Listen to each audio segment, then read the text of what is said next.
You got some men that's, taking care of the woman in the house and things like that, but as a whole, they man ain't no man. They out here all by themselves, struggling every day by themselves. All our mamas. Yeah. They have a hard time and we don't even say thank you. The black woman ain't wrong. The black woman wouldn't be no hoe if a man wasn't no hoe. We made the black woman like the black woman is. How can we disrespect the black woman? If it wasn't for the black woman, we wouldn't be here. Daddy all right, love daddy. Appreciate daddy sticking mama. But daddies don't stay right now and help them mamas with them babies. I'm a deadbeat daddy. Oh, guys, I hate this kind of commentary. And really for an older guy, it seems like he's just a little bit miseducated. Now, where I do agree with him at is that as black men, we do need to take self-responsibility for our actions. But that's just a symptom of a disease.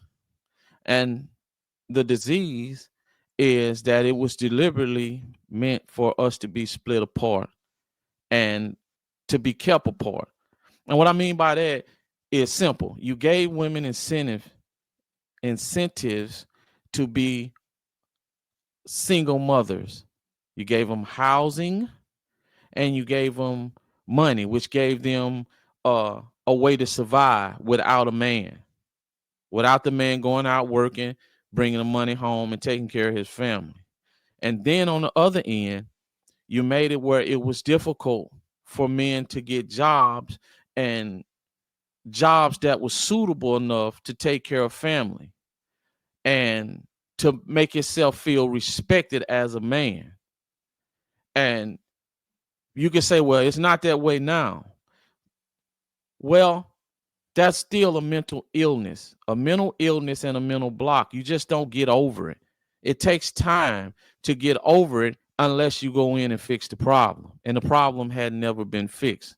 So it's easy to say the black man is this, and he turned a black woman into hoes and single mothers. And we do bear some responsibilities because it's almost like, okay, we don't have the help, so we got to try to help ourselves. But then you have to ask the question, how? How do you help yourself? And some will make it and some won't. But if we had the help, then the majority could. But for him to say, that to take that position, it's mostly incorrect. I'll say he do make sort of a fair point, but it's mostly incorrect because it's a bigger disease out here, and self-responsibility is just a symptom. We're treating a symptom and study the disease, and the disease is black folks need to have equality, and that's all there is to it, guys. I want y'all to hit that like button, and I really appreciate it if you go ahead and hit that subscribe and share the video, and we're gonna keep this thing running. What you think about that? Yeah, I get where all of your points and what you were saying, and I agree with that. The old divide and conquer, and I think that's what he's a victim of. That syndrome where if we can take the women and put them in housing, give them houses, and tell them that a husband can't live there, we'll give them food stamps, we'll give them other government assistance because there's no man in the house. But if you put a man in the house, then you restrict those things from the woman. So it did make it a lot difficult for to keep that family structure intact, and then for men to go out and find these jobs. And then at some point, you even offered the women an education. You set up all these programs, all these different things that were designed just to target women and get them. Because see, once you created that system, you say, okay, it's so many people in need of it now. We got to find a way to get them off of it. So let's educate them. Let's give them jobs. Let's do certain things. Let's teach them skills so that we can get them off this system where they can now take care of themselves. But nowhere was the man included, because those same things that you offered to the single mother that's living, under the system, you could have offered those same skills to the men so that they could have went out and got the skills they needed to be able to provide better for their family. And those programs were not open to men. Those programs were open to women to help them get out of those system, out of the low income houses, and to get off the system so that they can better provide for their children. But nowhere in there did you include the man in that scenario. And I get what he's saying, that the men kind of turned the women into whores, saying that the women went out to try to survive the best way they can. But guess what? There were some women who did not turn to sleeping with multiple men for money and for exchange of food or whatever. Some women, they got out and they did what they need to do with what they had, and then they educated themselves so that they can become, they could take care of their children without opening their legs for every man that came along. So did you have to become a whore? Not necessarily. That was a choice. Everything is a choice. And so how do you differentiate between the women who say, "Oh, I'm not going to go out there and sleep around and get money, and I'm going to find a way to provide for my kids, even though the man is not present," versus the women who say, "I'm gonna just take the easy route. I'm gonna sleep with Mike tonight, John tomorrow. I'm gonna sleep with Paul for the light bill." So creating a whore, the men didn't create a whore. You kind of make that decision on your own because it's your body. It's your body and your mind. So the man didn't make you go out and do those things. If you chose to go that route, that was something that you chose to do on your own, because there were other options. And you can't say it wasn't, because every woman didn't choose that option, you know? And so I disagree with him saying that the men created the whore. Now, let's see, he's talking about the old era with the pimps, but I mean, that still was a choice. You, as a woman, you decided to go and sell your body and bring somebody else the money. So all those decisions were choices that you made on your own. It wasn't all that you could have done to survive.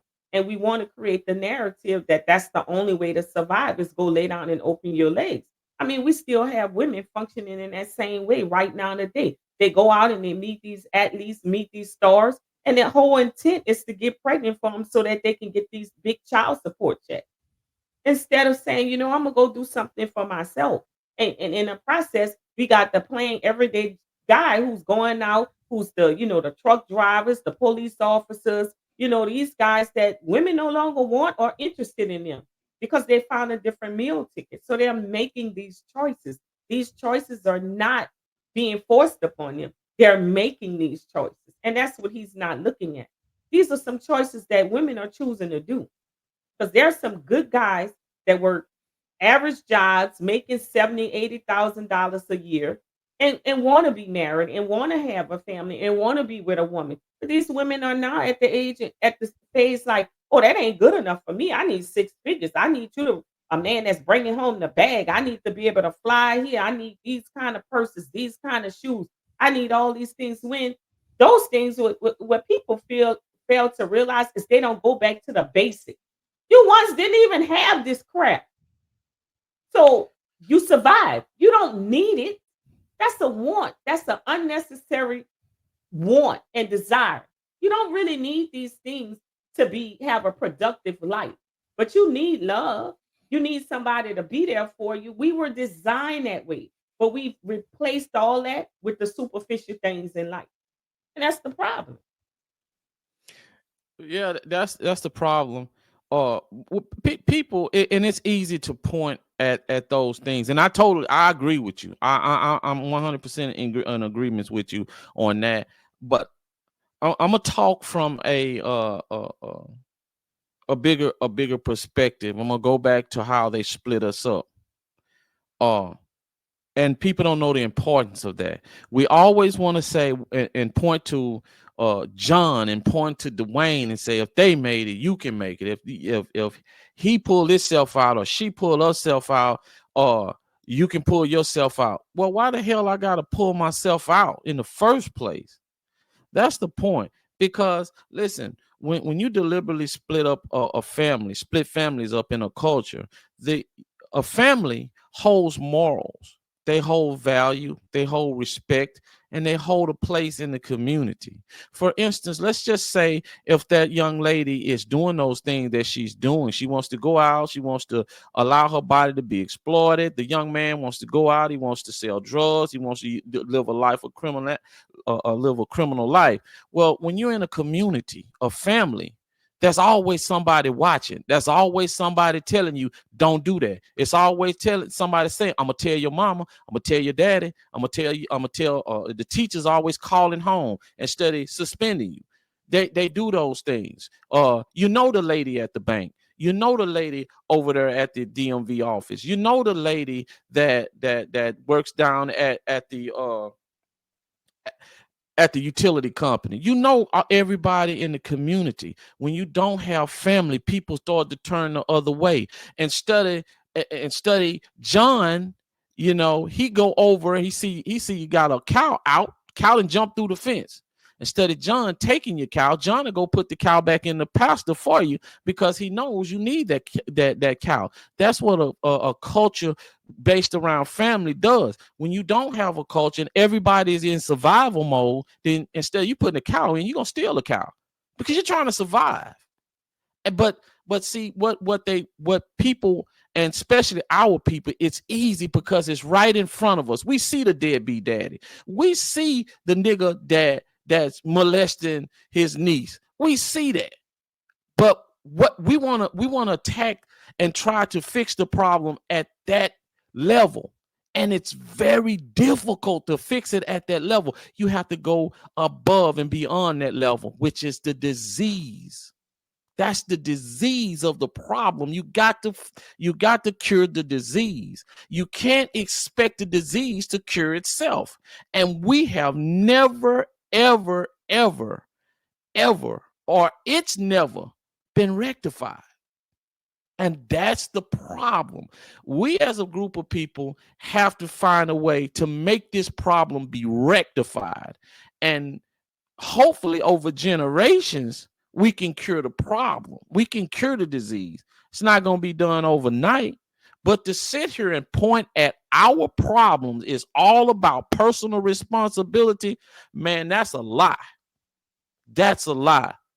Do we have a responsibility to hold our own self accountable? Yes. But to say that this is all our fault, that's a lie. That's a lie. And I don't know another way to say it. I don't know another way to say it. It's just sad that, it's just sad that it's not that he don't know. It's just sound like, it's just miseducated. It's just miseducated. Well, he's talking through his lens of what he saw. And like he said, him himself was a deadbeat dad. So he's speaking of self. And a lot of times when we are speaking to the public, and that's something I want to say to people, sometimes even in conversation, and I know you've had this experience, people will emphasize and go so hard on things or specific topics because they've experienced it or they saw it. They don't realize that outside of your little box, it ain't done that way. There's another side to the story. And I think that's what he's doing. He's talking in his box and what he saw, his experience. He was a deadbeat dad. He was out there sleeping with multiple women and not taking care of children. But he has to remember there are men who were doing it right, who were not out there leaving their families, not out there mistreating their significant other, who married their wives, took care of their children, who raised their children. Their children turned up to be great citizens, go to college. So they wasn't deadbeat dad. And that does exist in our community. There are some people that's doing it differently. And we ain't talking about musicians or athletes or, rappers, or we're not talking about that. We're talking about the everyday man that get on that truck and drive, and he built a home for his family, and he took care of his kids, and his kids went to college, and he paid for them to go to college, and they're successful. We're talking about that hardworking everyday guy. There are a lot of men that get it right. A lot of men have gotten it right and are still out there getting it right. And they're not deadbeat dads. Exactly. And I'll say this here. I really want to leave it at that. But I will say this because I was thinking about it early. If you think, guys, it's anywhere equal or it has been equal, or you can just up and pull yourself up by the bootstrap just like that, you can, but you gotta be extra. You gotta do extra. For example, let's just say, and I'm gonna help y'all understand the way this works. Let's just say I want a small business loan. I see a business that I want to buy. I got the credit score. I got the 10% down payment. Okay. I found a business. I got the owner to do a few things for me, owner finance a little bit of it, but I still need some money from the bank. And SBA backs up the bank 90%. So, and I got to go in front of a loan committee, and they see that I'm a black man. A lot of times that goes with, well, what does the news say? What do I know about black people? What is this? And it's human nature sometimes to stereotype. And we stereotyped all the time. And they can find an excuse why not to give you the money. When a person of a different race come in there and they got the same credentials as you, and they get the loan. Simple stuff like that. Those things are done to us and has been done. And even with this guy, I'm sure that if his family would have been preserved from when slavery ended, now I don't know, he could be an immigrant, but I'm just going to pretend that he's not. Just say if his family would have been preserved and the culture would have been preserved, it's no guarantee that he wouldn't be a deadbeat dad, but he has more of a chance not to be a deadbeat dad, or not to be out here sleeping around with women, and or not to be a criminal. It's just how it is. And I'm gonna leave it right there.